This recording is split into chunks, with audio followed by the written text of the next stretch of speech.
word why. What a curious word. The kind of word that can make us cringe, feel defensive, or even distant. But you know, sometimes why is the key. The key that can unlock so much to our lives. Join me as we explore the why with fascinating contributors to the world. Those that entertain us, inform us, teach us about life, and if we're lucky, inspire the next in all of us. I'm your host, Dr. Rod Berger, and welcome to HeadRoom, a production of Rainlight and co-produced by Old Soul. Let's go.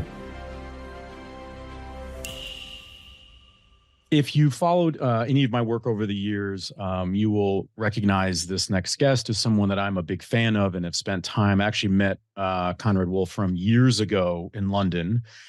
Could not have been more generous with his time, and he has been that way since then. So this is just such a timely conversation. We're going to talk about ChatGPT and AI and education. And let me give you a little background on Conrad, because I know him now so well in what he's accomplished, and many of you will when you hear some of the background here. But he is the strategic director and European co-founder and CEO of Wolfram Research, founder of computer-based math.org. He's also the author of the 2020 book, The Math's Fix, Mathematica, the background with he and his brother and Siri. I mean, when you talk about computational, basically scientist in my mind, there's no better or brighter than Conrad Wolfram. And Conrad, so nice to spend some time with you. This could not be more of a timely conversation. I personally have been watching and following ChatGPT. I've been trying to watch all the news coverage. I watched 60 Minutes, which is a very famous news program here in the States, with Google's CEO and all that they're doing, and then watching. We'll talk a little bit about some documentaries as well that I've seen, and it makes me question ChatGPT and the AI world in general, and what happens when. And I'll represent the lay people, and you can correct me here, Conrad. But what happens when we enter a world where the answers are there? How does that sort of basically upend the approach that we have had as a civilization in trying to uncover, discover, and revel in that process, when in fact now we are at a point which I think maybe the general public doesn't realize how far along we actually are. I think that they're still thinking, oh, this is off into the future. I'd love to hear your thoughts on how far they've actually come in the technology. See, I don't think the answers are there. I think the trick here is to go to the next level of answers. Okay. And I think that's what the history of industrial revolutions, if you can call them that, have done. When we were all farmers effectively, and then we got machinery to do that, then we could do other things. Then we were manually making things. Then we got machinery, electricity, and everything else. We could zoom up to the next level. Then we, in Drucker's terms, did the knowledge economy, where in developed countries, most people were not physically doing stuff all the time. They were using knowledge as the primary economic driver, in a sense. And I think now we're in an era of what I call the AI age. You could also call it the computational knowledge economy, in which we're going up to the next level again, or we could, right? And just like with previous setups, you can choose to compete with machinery that's there, or perhaps we as humans can go to the next level. And it's closer to home this time, right? Because for most of history, what's considered to be quintessentially human is thinking. And it appears now we built machines that think. You can argue what that means. Now, but for those that are listening, they can't see your reaction. You're smiling a bit. Should we be scared? Should we be reticent about that potentiality? I mean, the Google CEO, when he's talking to 60 Minutes, he said those that are going to basically face incredible obstacles professionally are those knowledge workers. Yep. The knowledge economy. And the problem is the two. Basically, I'm optimistic. Okay. Is my underlying thing. But just like as I've been describing these other industrial revolutions, that doesn't mean that for a whole set of people in a particular time frame, it'll be really bad. It doesn't mean there'll be catastrophic problems along the way. But the problem is that any technology that has bite has problems. And in a sense, the bigger the bite, the bigger the misuse potential. Do I think in net this is good? I think net it's good, but net is not the whole story, right? So I think and part of this is also how we manage it, whether it manages us, to what extent it manages us, we manage it. That's a mixture of how we regulate, how we understand. I mean, one of the big problems with new technology is understanding what goes wrong, right? There's the assumption that we would already know, right? No, but that's not really the case. And I don't think, actually, to be fair, that's ever the case fully. I mean, when you first got cars, it was like, okay, well, we have car accidents. I mean, it's kind of obvious there would be that. Maybe we need seatbelts, right? Right, exactly. I mean, it really wasn't obvious. Actually, I mean, the whole, I think it was Volvo came up with seatbelts, right, in the current form. The idea you'd hold somebody in a car that was crashing rather than just let them fall out is not, I mean, it seems obvious now, wasn't obvious then. So there are lots, how people steal cars, the type of car crime there is. I mean, you can go through all sorts of things which are now obvious, but which at the time were new manifestations, which were a bad factor of the technology. And we have exactly the same. Now, what's difficult this time is it is, so to speak, invisible at some level. It's very hard to understand what it's doing. It's not like it's a machine, the machine turns, you can see the power going in. It's difficult with respect to that. And it's very quintessentially human. It's what humans believe they do better than the rest of the animal kingdom. Think. And it seems to be impinging on that. Should we be concerned about the pace? I mean, when I think about technology, and again, I am simplifying this, one thing we've benefited from is this, in essence, slow and steady, and every sector has been a little bit different, but in general, this sort of steady scaffolding of innovation, this iterative innovation around a given technology, where we could, in essence, the software adoption curve, we could kind of get used to it. We could apply it in our social, in our communities, in our homes, see that in our professional settings or our schools, and begin to ask better, bigger, maybe deeper questions, apply maybe safety, these sorts of things. But I'm just wondering the pace, the speed, and I'll give you an example. So there's a documentary that I highly recommend. It's the Unknown series on Netflix, and they looked at AI, and it's called Killer Robots. It's quite a hyperbolic title, but it's about AI in the military. And they talk about two researchers in North Carolina that were getting ready to speak at, I forget, maybe it was an AI conference, and I believe it was in Europe. And on a Friday, Conrad, they changed their algorithm, and they wanted to see what would happen on Monday before they sort of headed out. They changed it was either a 1 to a 0, a 0 to 1. Okay. And they got into the lab on Monday. There were over 40,000 unique algorithms, basically recipes for biological weapons.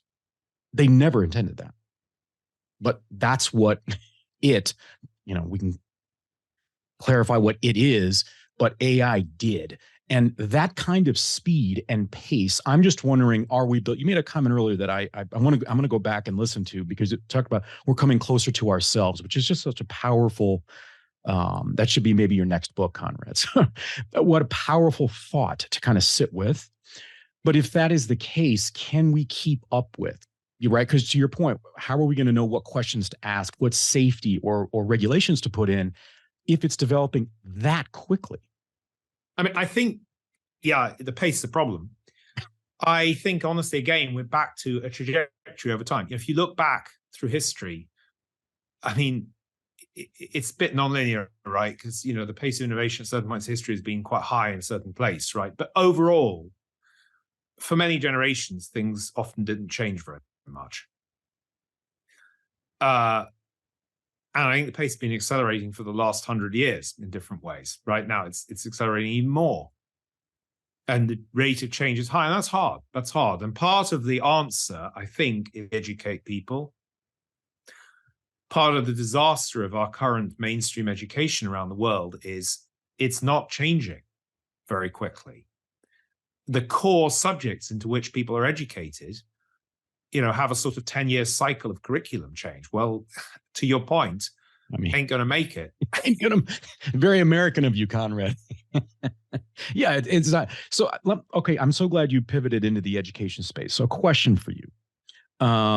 let's sort of travel back in time, or maybe fast forward, bring you as Conrad Wolfram as a teenager now in 2023. All right.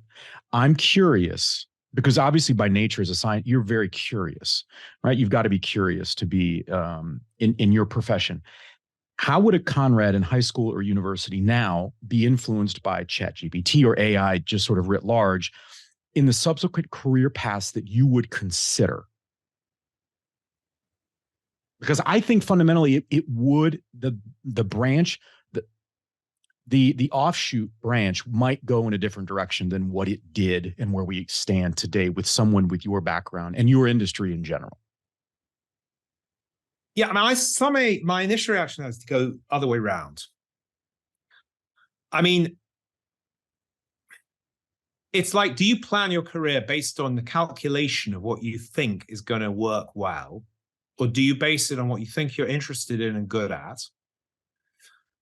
and follow it through? Now, it may be that what you're interested in and good at doesn't pay well and you can't live that, maybe. On the other hand, just doing something you didn't really give a damn about that you thought was lucrative because it was lucrative, I'm not sure is particularly, I mean, maybe makes you more money. Some might argue though, that university students in your country and in mine, that's exactly the choice that they're faced with, which is... I understand, and I think it's not good. No. I think one of the things that's happened is the whole system has become proceduralized. And as you correctly point out, some of the things into which it's proceduralized may be taken over. I think what we need is to get back to what it makes people, how do we get the humans in charge? What is it in education that we need so that kind of like, you're the manager of the AI, not vice versa? I don't have all the answers to this. I mean, as you know, one of the things I believe strongly in is a core of what I call computational literacy. And I compare this to literacy, the rise of mass literacy, which I think happened sort of in the 18th, 19th century in places like UK. And, from an era when basically very few people could read and write properly in a reasonably good way. As I say, high priests and aristocrats, they told everyone what to believe. And that was dangerous. Some of them were good people and they tried to do their best. Some of them were not good people. And the whole population was sort of dependent on that. And I think we're in a period now where we have very few people who are computationally literate. And yet most decisions, including by AIs, are made on the basis of the computational decision-making process. So it's kind of like if you don't have any grounding and experience in that, you're left out, you're disenfranchised from most of what is being decided somehow. So much of the population doesn't have any idea. When you quote, I don't know, statistics on the pandemic, or here's a graph about how vaccines work, all of this stuff, any of these things, right? Doesn't matter but all of these decisions we are thrust into our lives now are based on a claim of computational understanding, computational thinking. And I think the problem there is that, and you've seen this, right, in recent years. So here's what happens, and I think happened before literacy. You get a bunch of experts who tell you X, Y, and Z, and some of them are good, some of them are not good. Some of them overclaim for what they can say because they get the loudest voice on media, etc. Those who don't really get it say, "Oh God, I listened to this expert," and actually, in the end, what they said didn't really pan out. Wasn't quite right. So then they said, we can't really believe any expert. They don't know what they're talking about. So then we get into this sort of mode, sort of almost a pre-science mode, where it's kind of like, well, it was all hocus pocus. I mean, we'll just go with whatever hocus pocus there is, because basically none of the experts are right about anything, which isn't fair.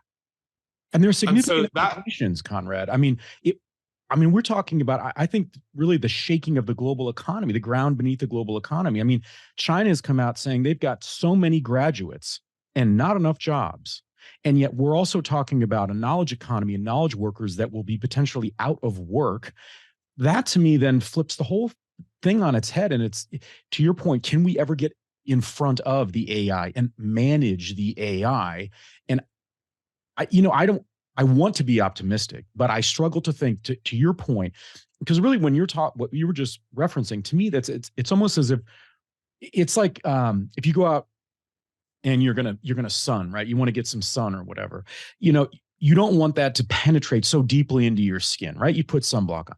Nothing is penetrating deeply enough for people to question and debate and to think critically. They're just sort of passing it on to the next thing.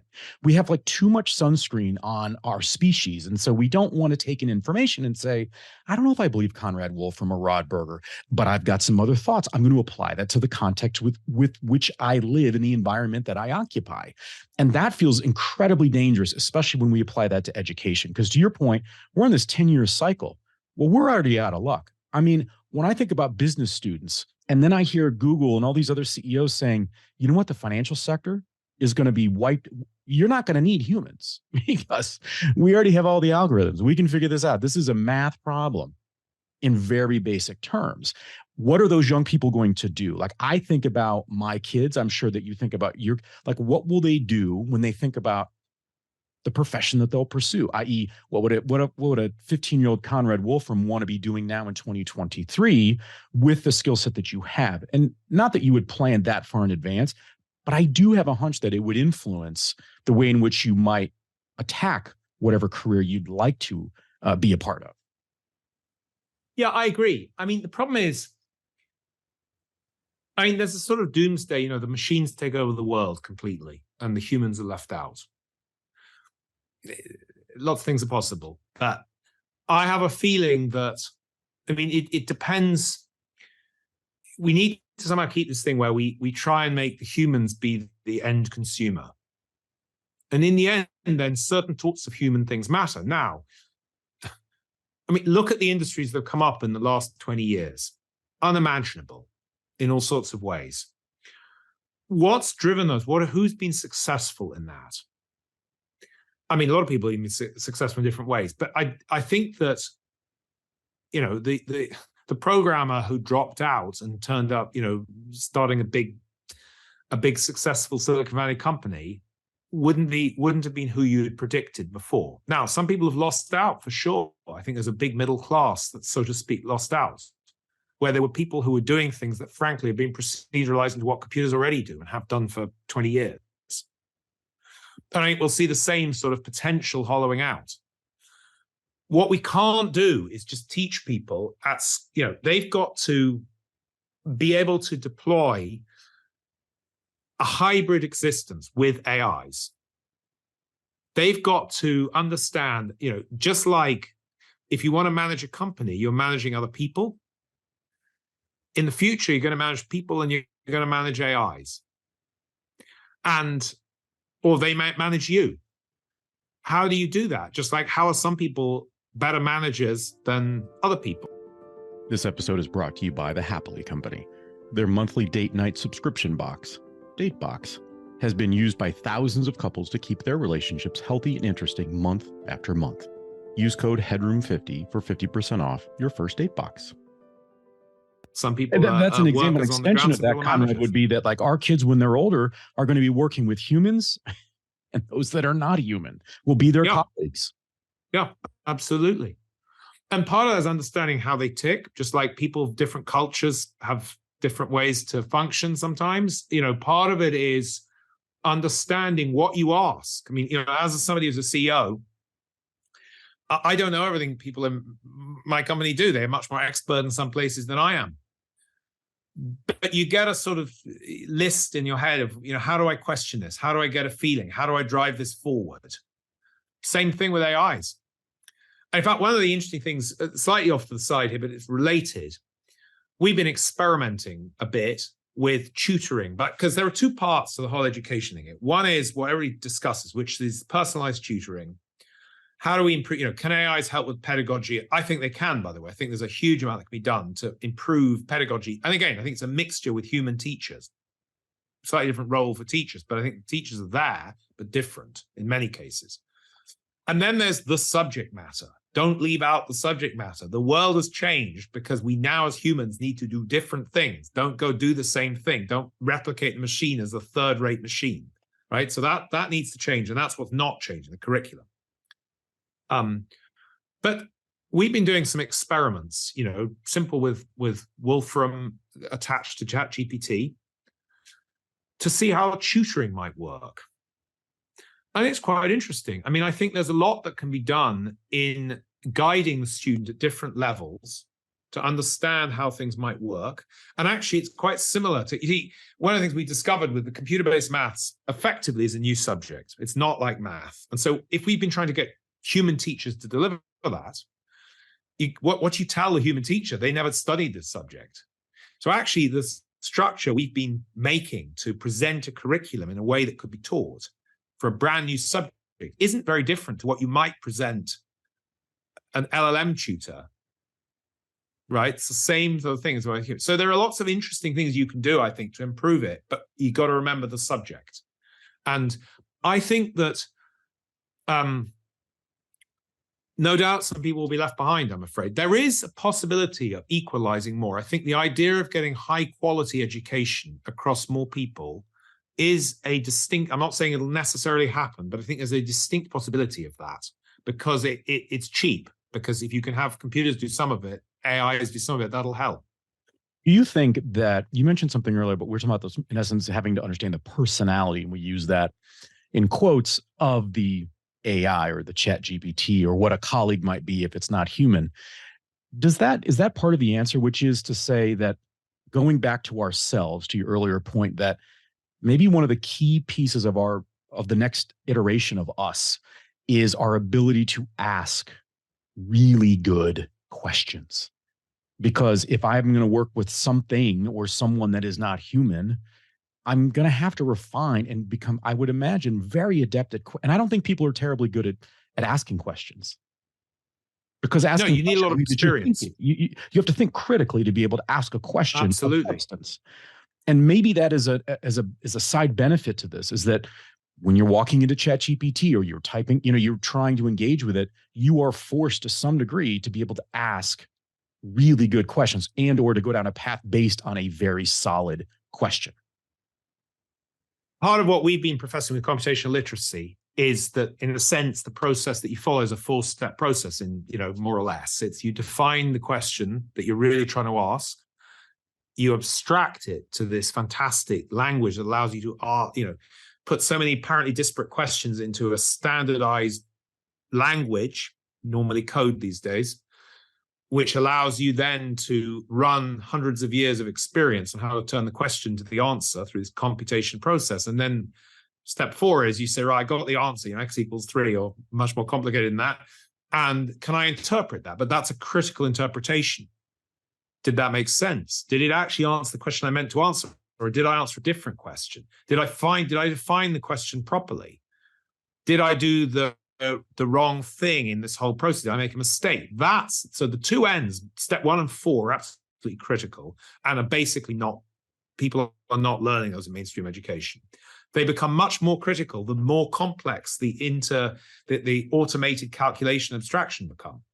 And you need to get much more experience of them. Just like if you're operating physical machinery that has become more and more and more complex, it's not just a matter of knowing how it works on the inside. It's knowing what you do, what different failure modes are, when they happen, experience of it. I often use the sort of car example. Most people don't know how their cars work in great detail. I mean, as in guilty as charged, Conrad. What's that? I'm guilty as charged. I do not. And 150 years ago or so, right? Most people who drove cars were the people who built them, so you would have known. Now they've got more and more and more automated to the point where it's a totally different thing. Driving and knowing how a piston goes in an engine probably won't help you, particularly if you've got an electric car, right? Because technology changed. It doesn't help you at all. But there's a difference between that and knowing what it feels like to go around a corner where you're just about to lose grip. It's related to the physics of the car, but it's not quite the same thing. It's an experience thing. And that's what we need to build in people using modern technology, using AIs, using computers, using computational thinking. That's not being built. If you give somebody a very toy problem all the time in education, snooker, balls rolling on a table, because that's the only thing they can calculate by hand, they aren't going to get the experience of when you model a pandemic, what are questions to ask about the modeling, right?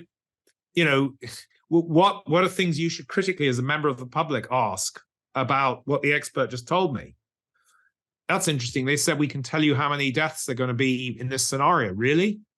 Really? I mean, is the model likely to be that precise? Can they? I mean, there are a lot of variables here. Does that make sense to me exactly? Et cetera, et cetera, et cetera. So that's what's not being built up.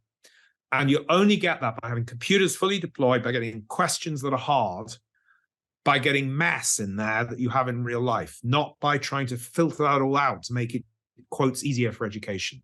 Should we be thinking also ahead, not from a doomsday perspective, but maybe more of a preparedness? Should we be incorporating in ethicists to talk about what if there is a world where AI does advance to the point where we, and that, in essence, again, this is going to, our brains are not needed in the way in which we're talking about, which is into the to analyze or to provide analyses based on multiple answers, applying into new contexts and these sorts of things. What if it advances to the point where we don't need you or I to, in essence, solve problems? How do we then operate in a way that is productive, healthy, right? Forward thinking. And or are we ignorant if we don't think that? I mean, can we think that there is? I don't know. You know, my view of life, maybe wrongly, is that there will always be problem-solving thinking to be done. It's just a different stratum of what. You know, I think if you lived in Roman times, there are some similarities to, you know, what we think about now, which are actually strikingly similar, surprisingly similar. How human societies get set up, in some sense, there's surprising similarities in things that recur. But then there are huge differences on a day-to-day basis. I think if you're a Roman, you know, the things that, you know, are you going to be eaten by a wild animal? Are you going to, you know, there are various things that basically are less likely now in most people's existence than then. But there are brand new things, you know, which you just don't come across. Some of the, you know, things we've been talking about, obviously not even, you know, vaguely on the horizon. So there is a scenario in which humans become redundant. I personally am not a big subscriber to that. I think there will be sets of humans, absolutely, who become redundant, just like there were and there'll be waves of effectively unemployment and disenfranchisement. And those may be very bad, and particularly very bad for certain sets of people. I mean, you know, the oft-stated things that, you know, with all the machinery that was coming, I forget when these were made exactly, in the 1930s and things, that we'd suddenly, you know, have all this leisure time, et cetera, et cetera, et cetera. I mean, the world population is massively bigger.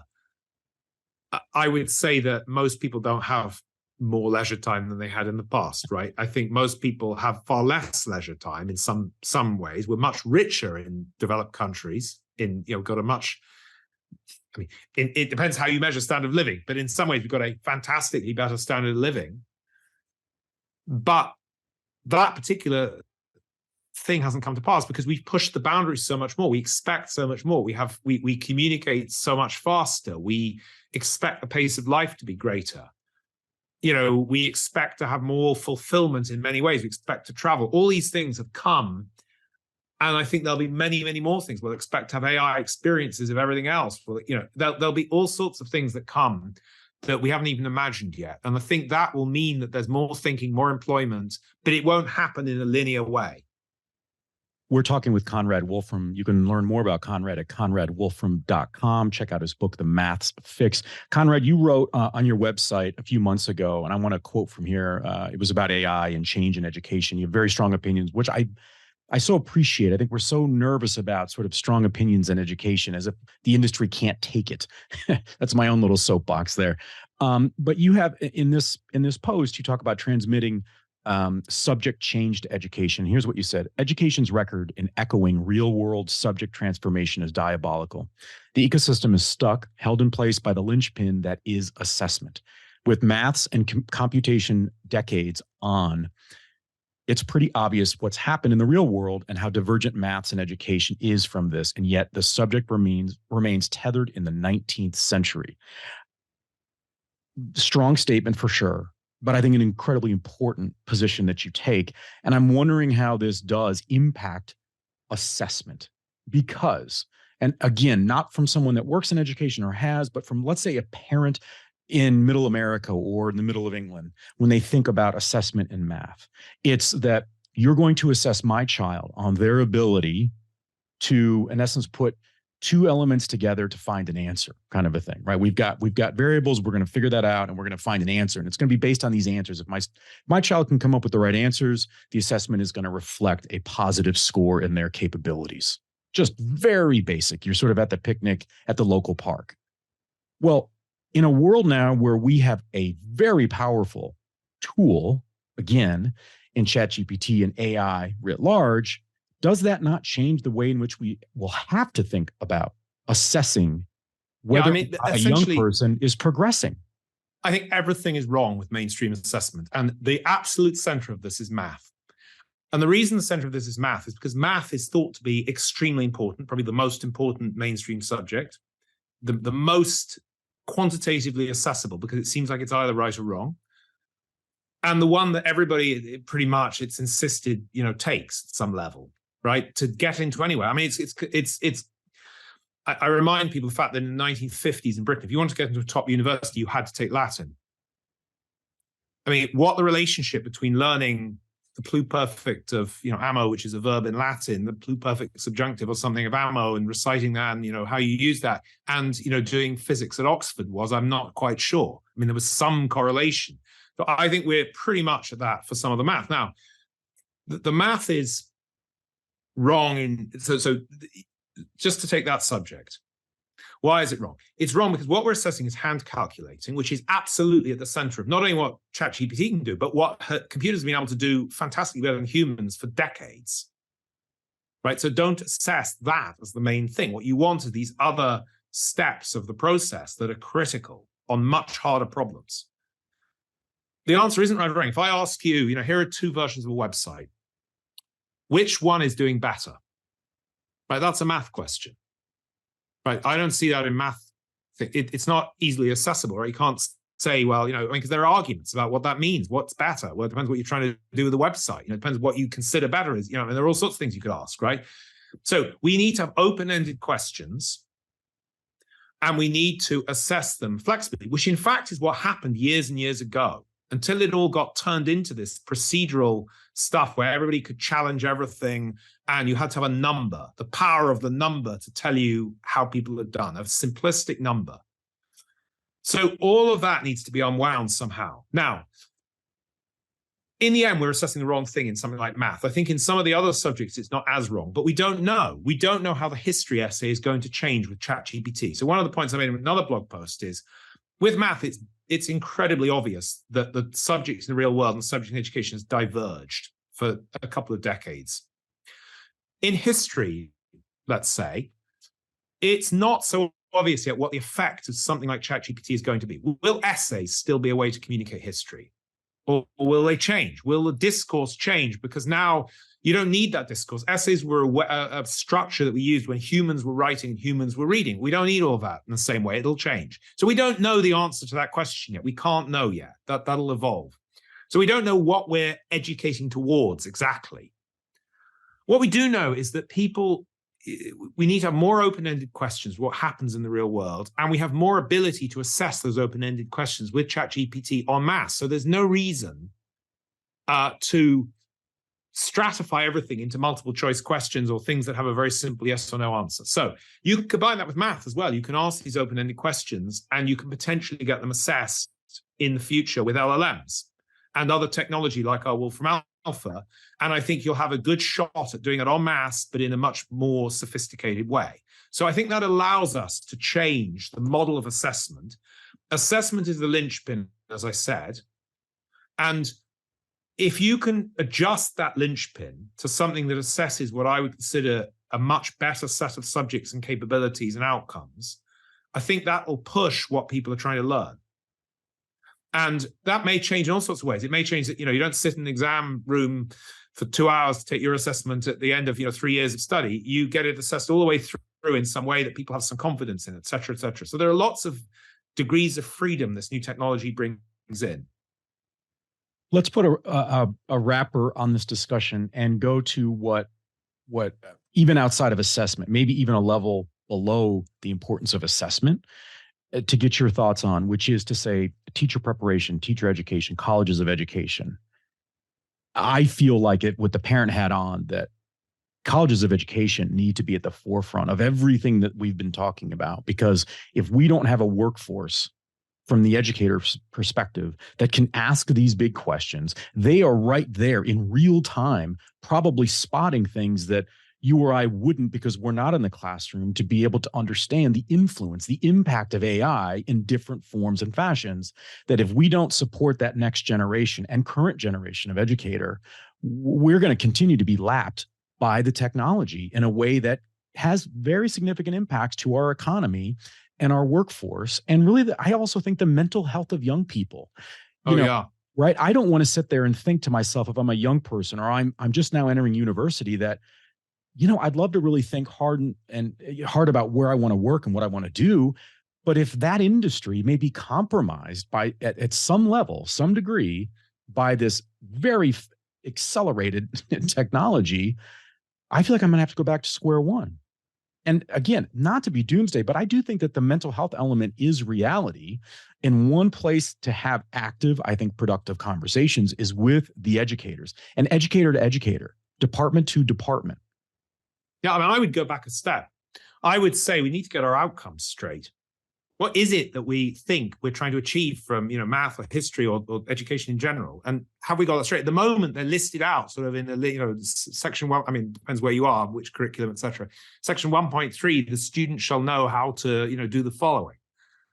Most of that makes it. We wrote an outcomes list for computational thinking that's on our website for computerbasedmath.org. That tries to at least put some general headings on what you'd want in that space, right? And there are different people who've done good work in this space. So you need to go back to that. The next thing you need to do, which is an interesting problem, is how do you represent that in a way that humans and AIs could understand for tutoring? And actually, it's quite a similar problem in some ways. Now, you might want the humans and the AIs to do slightly different thing in the process with a human, but actually, what are the things you want them to hit? What are the outcomes you want them to achieve? What are some of the ways they could try to achieve those? Actually teaching that may be quite similar between those two. And so actually getting that structure, current curriculum spec documents that I see from most governments and curriculum bodies, they don't cut the mustard. The whole way in which that's done doesn't work. I would imagine they might give you a rash when you look at them, Conrad. Sorry? I said, I imagine they might give you a rash when you look at them. Like you. Well, I mean, they're just a linear listing of what the person needs to know, basically, right? And that's not going to work. Right? Isn't that the irony? Almost like a robot. Yeah. Well, and also, when you've got automation, you need to know things at different levels. You see what I mean? What is an equation? I mean, to take a math example, what is machine learning? What is it? Right? Now, I mean, there are different levels of knowing. There's a 5-year-old thing. You can apply machine learning and basically, you show it a bunch of things and it will, one form of it, it'll learn them and then try to recognize other things, just like you did as a 5-year-old, right? Now, that's a 5-year-old thing. That's not the guys building LLMs.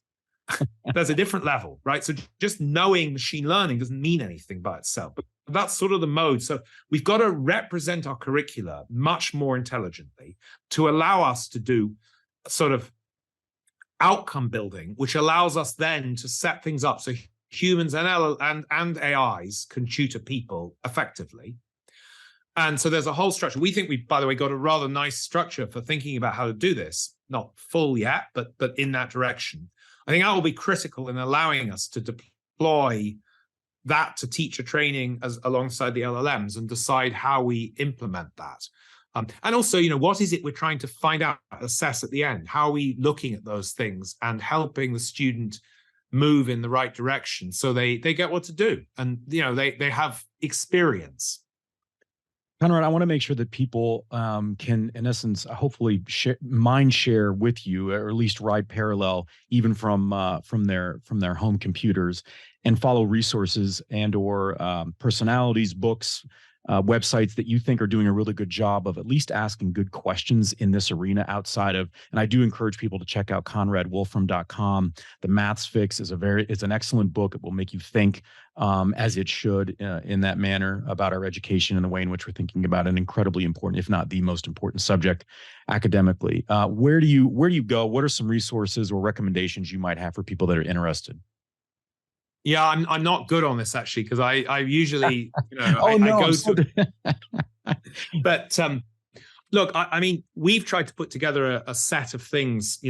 For example, in terms of direct learning, we've got a Wolfram U that has a lot of great sort of computational thinking type resources. I think there's a lot of discussion. My brother's site as well, StephenWolfram.com, is a slightly different slant to my site on AIs and different things to think about there.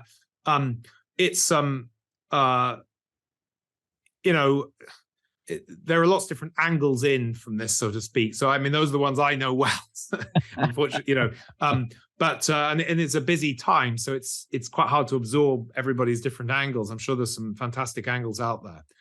I think it's good to keep in one's mind the sort of clarity of, certainly in education, this sort of, and one point, by the way, I didn't make about the whole curriculum setup is how it can also change quickly with time. One of the problems with the current setup is that you can't change it quickly because it's all sort of embedded down to take a long time for each stage to make sure that nobody messes it up, which unfortunately causes a giant mess up instead.